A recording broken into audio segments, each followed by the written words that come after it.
Ireland has shown great leadership in the strides it has taken for LGBT equality over the previous few years.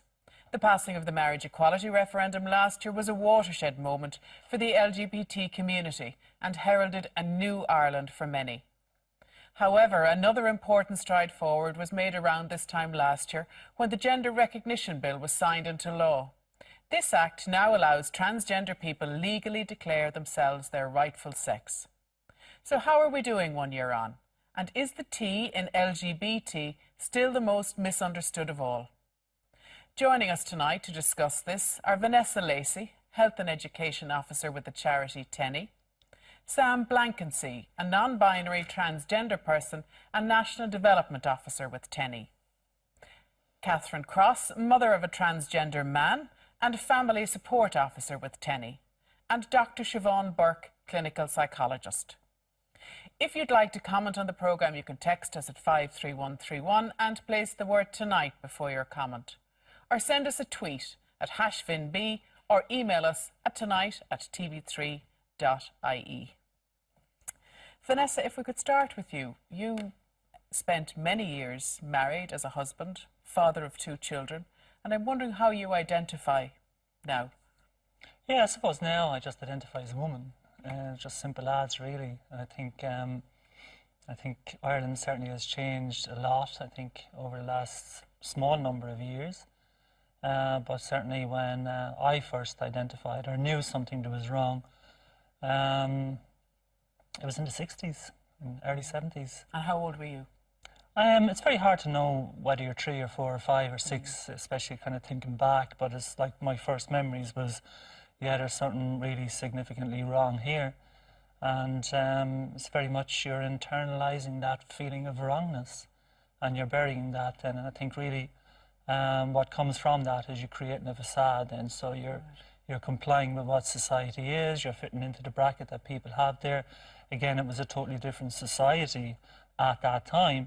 And through protection then, I'm sure like people would say, well, you're either this is what you are, like you're a boy and you're a man and this is the way you're going to be.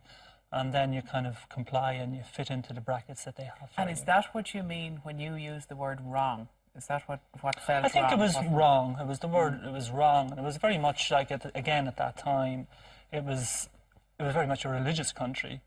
And I always often remember is my mum would always say the prayers and we're going to bed and we'd say our prayers and she'd come up and say our prayers and she'd give us a kiss for going to bed. And I'd always say a prayer in secret when my mum was gone, that I'd wake up in the morning and I'd be a girl. And then I'd wake up in the morning and I wasn't. And that was always very, very difficult for me. Can you remember confiding in anyone at any stage? No, I can't remember confiding in anybody. I think maybe I must have done. But at the same time, I knew it was always wrong. I knew I couldn't present like that. I knew my best friend was a girl and we used to swap clothes when I was very young. But then she would stop seeing me, so obviously something happened, but I don't know what happened. And yet, as I said in my question, you ended up a married man, father of 2 children, married for many years. And that is, for people who are watching, that's a massive leap to them seeing you as a woman sitting here tonight. Yeah, and I suppose it's funny enough, I suppose, I was talking to Daniel, your researcher, earlier on, and he was saying, like, you know, that can you go back and talk about your history? And I don't talk about it too much, but at the same time, I need to check with my kids and if I'm going to talk about my kids. So I just rang both of them when I was coming in, and I don't know if they're watching or not, but maybe they're doing more interesting things at 11 o'clock in the night. Something that's legal, hopefully. But I think... If they're not watching, they're surely recording absolutely. But sure, you know, I mean, we have a very good relationship and absolutely fabulous. We're only back from holidays with my younger son and, you know, good relationship with both my sons. And I'm very, very lucky to have that. I mean, many transgender people in my position and maybe who would have transitioned even before me in Ireland that was very much non-accepting would have maybe lost contact with their children. So when did that transition begin and what prompted it? Yeah, I think at the time it was coming into, my youngest was 7 at the time, my oldest was 11.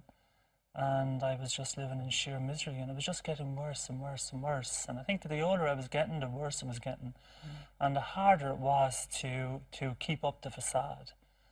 And it was, my God, at the time I planned my own suicide. I was planning my own suicide. I had a motorbike at the time, so I had my plan, which is a very serious situation. Like, you know, I also lived near the sea, which is another temptation.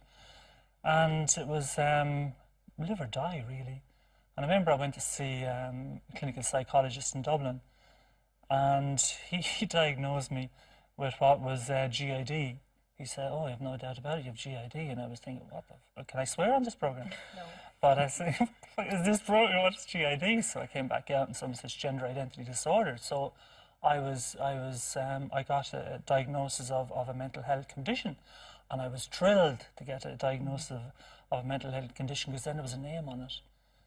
But because for so many years I would have just blamed myself, and very much I would have gone back to the religious element. I would have blamed myself, and very much called myself God's biggest mistake, because I felt I was the only person in Ireland like this, and I would have blamed myself. When did you realise you weren't, and that you could do something about it? Yesterday.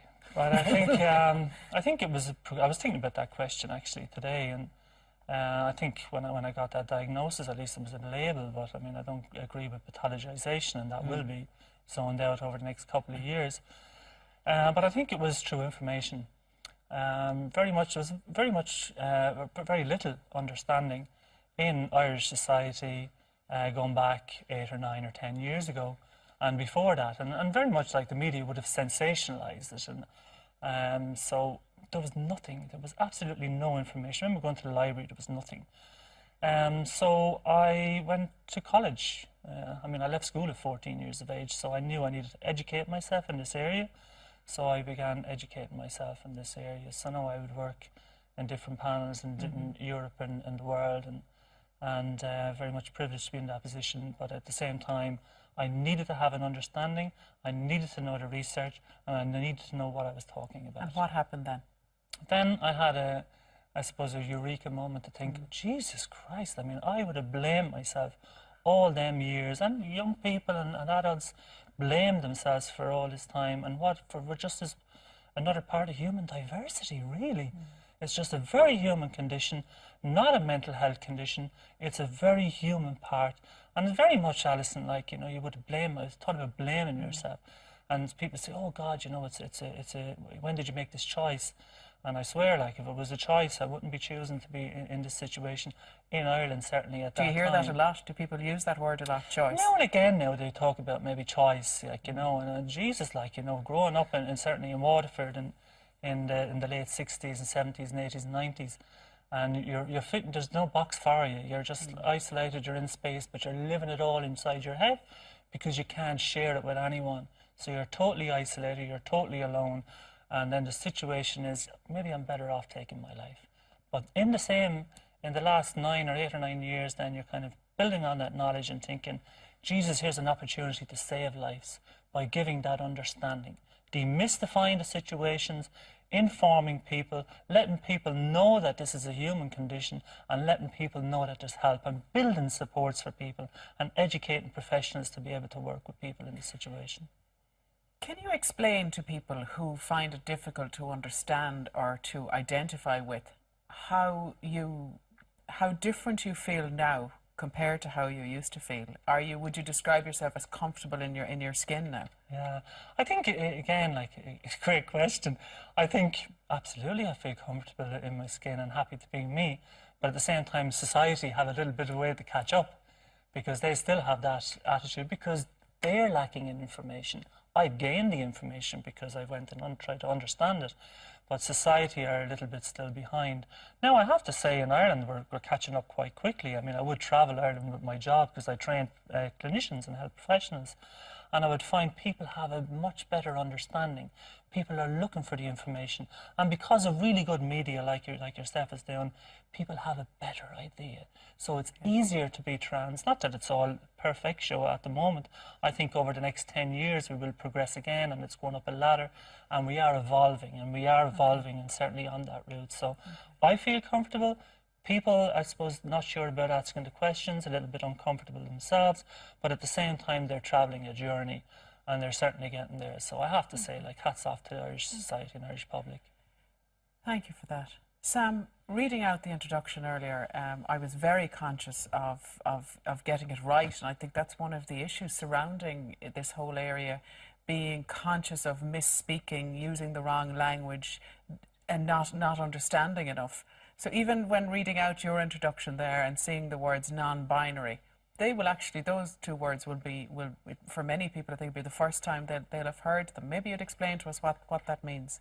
So non-binary, for me, it means that I don't identify as a man or as a woman. And for a lot of people, that's how non-binary will mean to them.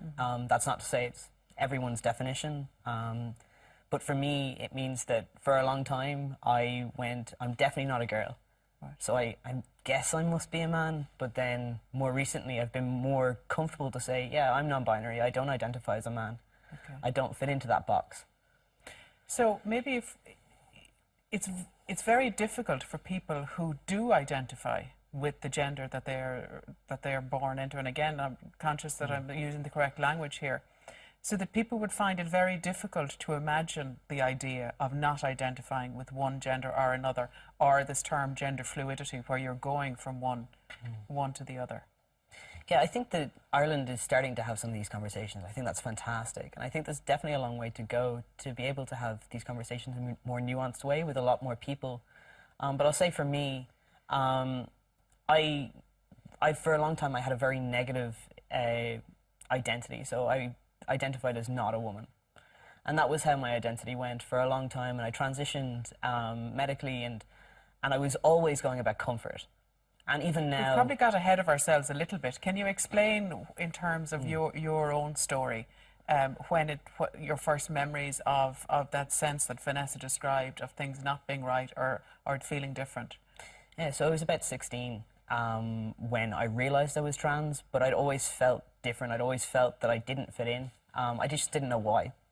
So when I kind of started to get that information that trans people existed, and I think that that's something that I was so relieved to find that information, because I realised what I'd felt all along in a lot of ways.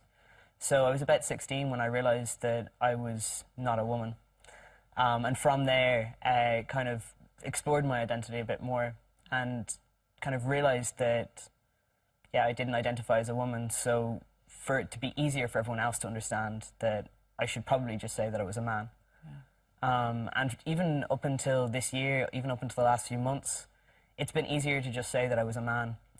Because when you say that you're non-binary and you say that, yes, I want to transition in ways that may be stereotypically seen as a male way to transition, I don't identify that way. And it's something that I struggle a lot with even still, where you just feel like you don't fit into these boxes society tells you that. So what is the answer to the question then of what is your transition?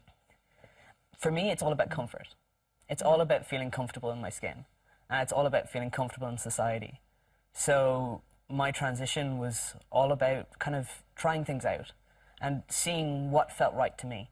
And did that involve taking hormones, surgery? Yeah, for me, yeah, it did involve physical transition. But that's not to say that's for every trans person, whether binary, so whether they identify as male or female, or non-binary. Some non-binary people will choose not to transition medically, but may transition socially, so they may change their name and pronouns.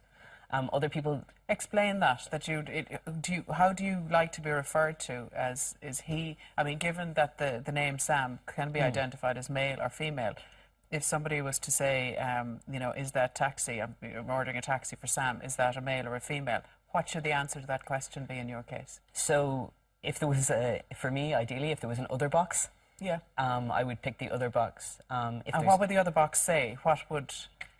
So I would usually use non-binary as my gender identity for the most part, and I would use they and he pronouns. So I don't have any issue with people using he pronouns, but for me personally, I identify more when people use a singular they. So they'd say, so Sam went to the shop, they bought some milk, and it's quite kind of normal in the English language, but we don't usually use it when we know the person's name. But for me, that's how I identify best with, and I would identify best when people would use they for me. Okay. Well, we'll have to take a break now, but we'll continue this discussion shortly. Join us then.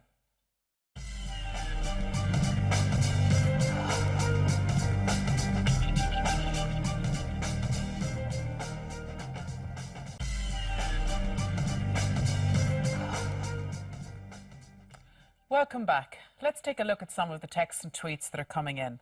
Adam Hurley has tweeted, "Amazing strides made with gender recognition bill last year.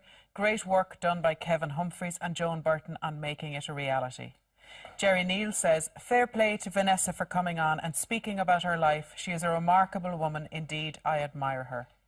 O'Reilly has tweeted, "Simply very courageous people." Sharon White says, "Powerful message tonight. I wish the very best. Exceptional." And Never Asked for Cis has sent a tweet, "Gender Recognition Act was big step forward, but needs to represent non-binary trans people as well." I think you'd agree with that, Sam.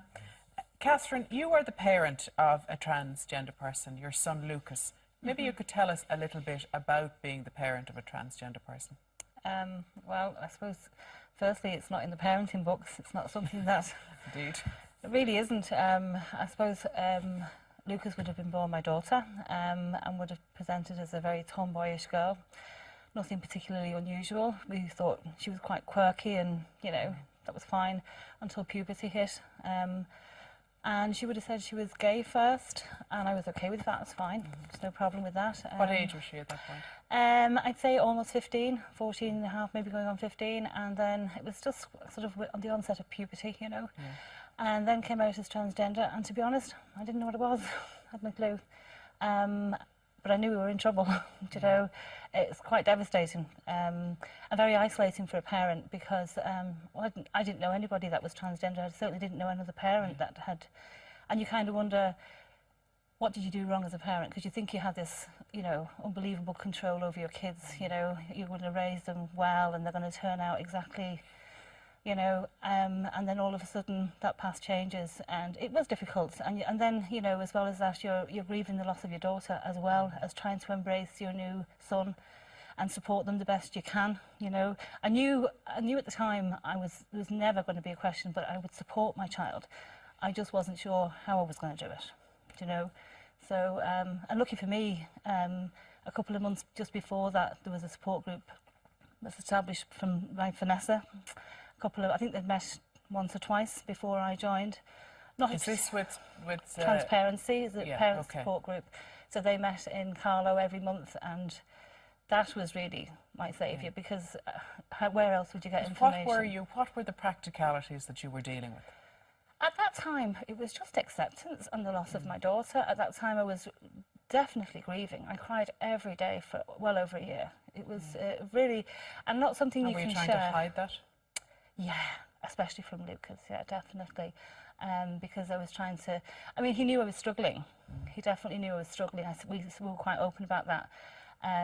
But it takes time, you know, and time is great, you know. You just come to a sort of an acceptance and then you come to embrace it. And, I mean, I've got a great kid. He's smashing. He's nearly 20 now, and he really is. He's great. But it's not easy for a parent. It's so really... if you had that time over, or it had been in the parenting books and you'd read that chapter, what might you do differently? Yeah, I was thinking about that today because the researcher asked me that as well. I think what I would have done differently, I would have spent less time focusing on how difficult it was for me and how was I going to navigate this? You know, how was I going to tell Mary next door? It's not something you can kind of pop in, oh, guess what, you know. How was I going to tell my family, my extended family? What were people going to think in the town? I spent a lot of time wondering how I was going to navigate it. And I suppose if I had it back again, I would have spent more time focusing on Lucas and, you know, figuring out what he needed. But you see, I didn't know what he needed at the time. What did he need? He just needed acceptance. He needed validation, to be supported in his new identity. And for me to know how sure he was. Because as a parent, you're kind of thinking, oh, it's probably a phase, you know. How would he know? And then when I look back now, everything makes sense, even from being 2 years old, toilet training, that kind of very basic stuff. You know, we would have had to remind him all the time, you're a girl. You know, when the teacher says girls here, boys there, you have to go with the girls, you know. And he'd go, You know, he'd go, but you know, it's just, it was always there. It's not on your radar. It's not something you're thinking. And when he came and spoke to you, what, if you had had experience or advice, what practical things might you have done differently, or help might you have got for Well, him? I suppose now, even that's only 5 years ago, now there's a lot more supports there. Do you know, I mean, the parents support group had only just established itself a couple of months before. So I mean, I did what most people do. You Google, you go on the YouTube and all of that, and it's not always the smartest thing to do. It's quite frightening, you know, especially for a parent, because most people, when they think transgender, you know, well, to be honest, I didn't know what it was. And when you go on the internet, it's all surgery, surgery, surgery, and it's not that at all. It's just, it's identity, you know, and who they really are. And I suppose, if I was, I mean, I did support him. I told him I would support him. I just didn't quite know how to do it. There's a lot more information out there now, you know. TENI is brilliant. So would you, we should have explained, would you just say what TENI is, what TENI stands for? It's the Transgender Equality Network Ireland. Okay. Yeah, so it's a real resource, a place to go and look for, for information. I suppose it's what would you say then to a parent who might have a much younger child telling them this? You know, and your immediate instinct maybe being, this is just a phase. Yeah, with a younger child, yeah. Well, I mean, it's a very young. I mean, you just need to support them and validate their identity. I mean, sometimes parents or, you know, people can maybe say, you know, try and repress it and try and make them conform to, you know, gender norms. But that can be doing more damage than just validating it. I mean, when they're very young, that's all you're doing is validating an identity, you know. Siobhan, listening to I don't think it's a hyperbole to say quite amazing stories and the honesty and the humanness of it, but yet it's an enormous human burden, isn't it, to discover that, or to come to the realization that you are transgender, that you're, you know, in terms of the body that you're living in or the gender that you have. I mean, I wonder about that question, because I don't think that gender identity is actually the problem. It's more how the world responds to you when you're trying to express, this is who I am, and when you're met with, no, that's not okay, or that's not acceptable, or when you're navigating a world that puts things into this very kind of binary male-female place and you don't fit in either, maybe because you're both male and female, maybe because you're neither, you're constantly be given messages from the world around you that actually who you are is not okay and doesn't fit in. That's much more of the burden, and I think that's much more difficult for people. In some ways, a lot of that, you can say, is in terms of people's understanding, is understandable in terms of our conditioning to look at somebody and an almost instinctive desire to identify whether that person is male or female. And because of the inability to understand exactly what's going on, the sense of sort of saying to somebody, like, to put it more crudely, like, pick a team. Are you male? Are you female? Where, you know, it's... I think that when we think about gender, it involves a number of different areas. Like, so what you're talking about, when I look at someone and think, you know, where do they fit in? You're talking about gender expression, so who I am to the world. But gender also involves gender identity, which is how I feel about myself. And it also involves biological gender, which is, you know, reproductive organs, your genitalia, and all of those things interact to give a full sense of gender. And in all of those areas, it's non-binary. So even if we were to just take something biological, like sex hormones, that varies right across the board. So there's no clear When you say theory. in all of those areas it's non-binary, for people who are not familiar, can you give us maybe another phrase It's for kind people of like, it's on a spectrum. So, Right. so if you kind of think of it like that, with male here and female there, there's everything in between. So, I mean, I know you mentioned earlier, Sam, about wanting there to be an other box. Yeah. I mean, really, in my head, I was thinking, gosh, there need to be about 50 boxes in between. You know, like, it's quite broad. It's a really big spectrum.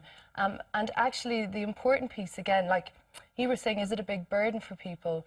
People start to get a concept of their gender around the age of 3. They're not thinking it's a burden, that's just who they are. It's actually the information they get back from the world about who they are. That's the burden, that's the difficulty. And that's the piece that's important.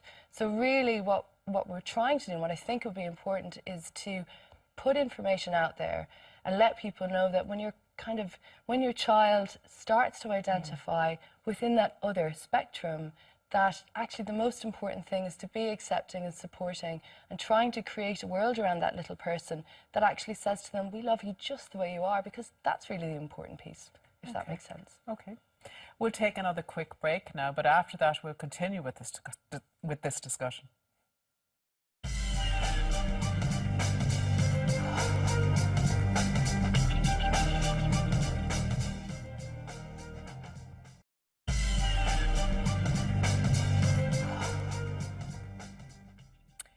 The T in LGBT still remains the most misunderstood of all, and so tonight we're discussing the trials that transgender people endure.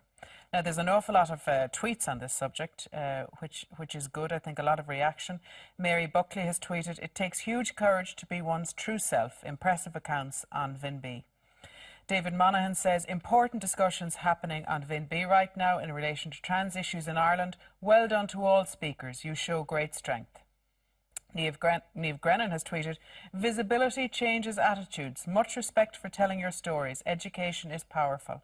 And finally, Sharon White says, "The support resources in this country need help in raising their profile." And that's something we're going to be addressing now. But Vanessa, first I wanted to ask you, as we were saying, it's a year out now from the bill passing.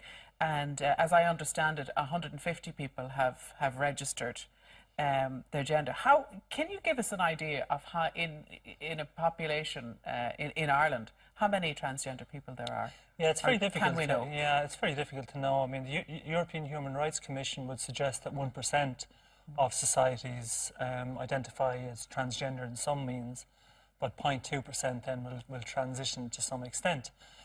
And usually the numbers that you would have in regard to transgender people or people transition is in the medical services, but that's not accounting for people who are not accessing the medical services. Okay.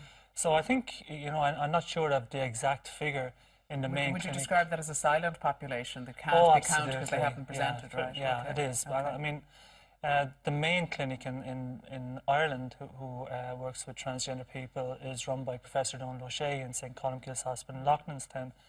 And he would have set up that clinic maybe 10 years ago when there was much smaller numbers. But I think the number is probably 300 people at the moment, so quite a lot of people he's dealing with. Is surgery performed in Ireland, or do you have to go abroad for that?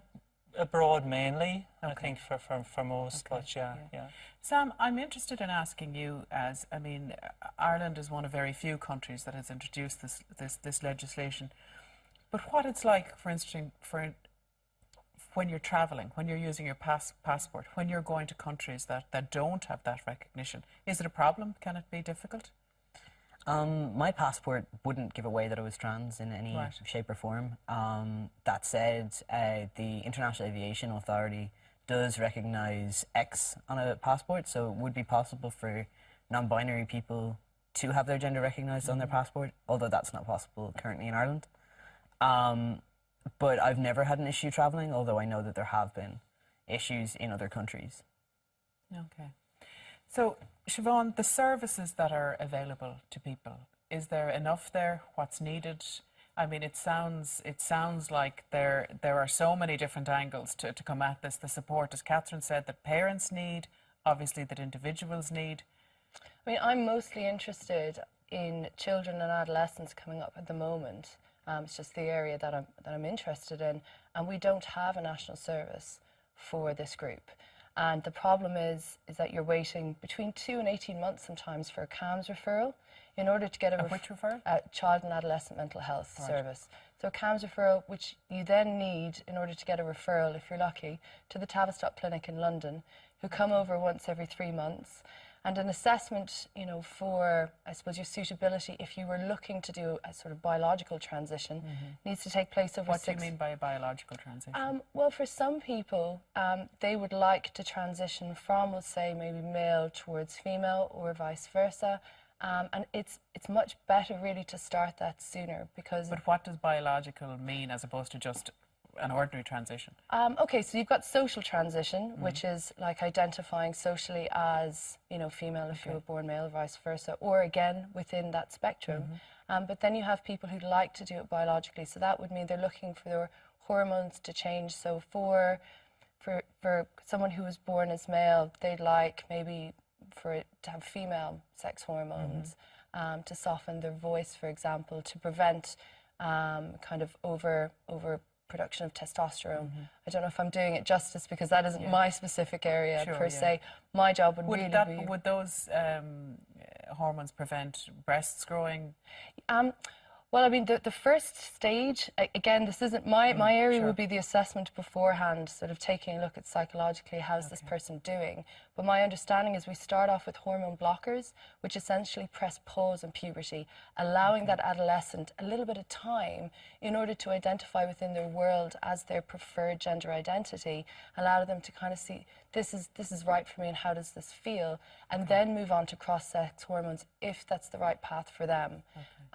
So again, in order to actually get to that in Ireland, it can take up to 3 years, and that's too long for And obviously there was political will there to introduce this legislation and to, you know, to be quite forward-thinking in that. Is that will there now to provide the services? Well, we're trying.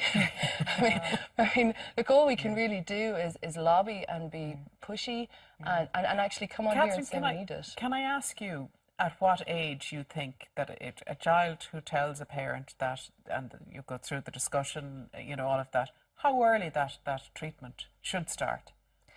Well, not every person would do any interventions. That's important to say. You know, some children would just express as a different gender. But I mean, hormone blockers actually can't start until they've started in the between stages Tanner stage 2 and 3 before they would start on a blocker. And I mean, that wouldn't just be given out at the GP surgery or anything. You know, there would be robust assessments done and diagnosis done. And this is where the hold-up is. If that takes too long, then puberty has But there's happened. a tension, obviously, between wanting to prevent puberty, which is further development into the gender that you're not happy with, Yes. and yet that needing to happen when the person is younger and perhaps less certain. So Vanessa, how do you marry those two? How do you come up with the Yeah, I decision? suppose maybe to simplify it some way, I suppose before the person would go into puberty, then you just have a social transition. So there's no medical interventions, surgical interventions. Then when the person starts in puberty, then a thorough assessment is done, and usually just 6 assessments. And so the international protocol is 6 assessments before they can provide a hormone blocker, as Siobhan So the was alluding to. timeliness obviously is very important. But the thing about the hormone blocker, the research would suggest that it's safe and also it's 100% reversible. So if the person gets to 13 or 14 and actually thinks, because there's a monitoring all the way through the process, so if there's a situation where the young person said, well, actually, really it's not my situation and I'm happy with my sex or whatever, then the hormone blockers will stop and then it stops. So then there's not any cross-sex hormones till after 16 years of age. Okay. So does that make sense? So it's nothing pre-pubertally, only social transition. A hormone blocker that's 100% reversible in the time, just to give the person some time, give the family some time, working with the schools, working with the health services for support for the young person, managing the stress, managing the anxiety, and then after 16 it's considered then for cross-sex hormones. So it's an assessment all the way through it, and as Catherine said, it's a robust assessment. So it's very carefully monitored because it has to be, and it's all research backed up, the international research. Sam, can I ask you, in your sort of day-to-day dealings, living your life, how do people interact with you? Do you notice a difference generationally, that people your own age are more relaxed and accepting about it, and, you know, older people aren't? Do you notice a difference? I don't necessarily, not now anyway. I've been extremely lucky to have endless support from my family. I mean, at the start, my family found it quite difficult, and I think a lot of families do. But as they became more aware, as they got more information, they really came on board, and regardless of age, regardless of generation, my family really tried to understand and really started to understand, and they're fantastic. And it was kind of lucky for me that I really started to express my gender as I was starting in university. So I kind of had this new start where there wasn't so much of an overlap between people I knew before. I started to express my gender fully. So for me, there wasn't kind of a big gap between how people would treat me. but I spend a lot of my time talking about trans issues, and I spend a lot of my time educating. So I think that there's a lot of work that still needs to be done, and a lot of conversations that still need to happen. And Tenny is doing work in schools, and is doing work trying to bring on the education system so that people who come after me won't have to spend all their time educating around trans issues, because people will know what that is, and people have had those conversations before. Catherine, can I ask you how you would explain trans issues to children? To children? Yes, I mean, in terms of, obviously part of that education, if there are people in a, you know, a student, somebody in a class, you know, how to, because I suppose it's a complicated issue. There, as we've seen, discussed this evening. It depends on the age group. I mean, they're very, very young children. Mostly, I mean, the simpler the language, the better. Young children don't need a huge amount of explaining. A lot of the teachers would say, you know, well, you know, Jack doesn't feel like Jack on the inside, Jack feels like Julie on the inside, so we're just going to, you know, change the name and change the pronoun, and maybe change the way that he dresses to reflect how he feels on the inside. And really, for very young children, that makes a lot of sense. I find with my work in schools, the children, even adolescents, they're not really, it's not a huge problem, they're fine, they're actually fine. It's really, and most people are fine once it's explained. It's a fear, you know. I think when teachers, you know, first realise they've got a trans student, it's panic and sort of, what are we going to do? It's sort of thought as a crisis. And to be honest, we work in a lot of schools. We would have a really good success rate.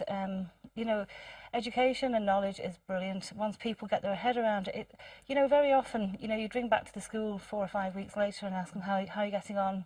Oh yeah, it's old news now. You know, we're fine. You know, it really is. Well, that's a very nice positive note to end the discussion on, and I'd like to thank all of you for sharing your stories and telling them so well.